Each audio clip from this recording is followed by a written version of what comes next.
I've always been curious about how electricity actually gets to my house. Why does it need to be transformed along the way? Today, I finally understand. The transmission of electricity mainly involves 3 steps. First is generation. Power plants generate electricity by burning fuel or using other methods. Next comes transmission. The electricity is stepped up and sent through high-voltage transmission lines from the power station to the target areas. Finally, we have distribution, which means delivering the electricity through low-voltage lines to homes, factories, and other places. But why don't we just transmit electricity directly? Instead of increasing the voltage to hundreds of thousands of volts? We all know that wires have resistance, and current is the movement of electrons.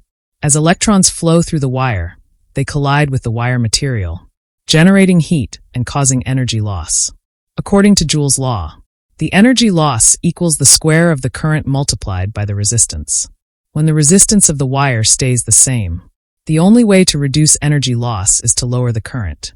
But to transmit the same amount of power from the power plant to the users, if we lower the current, then we have to increase the voltage, because power equals voltage multiplied by current. So increasing voltage is done to reduce electricity loss during long-distance transmission. Now that we understand this,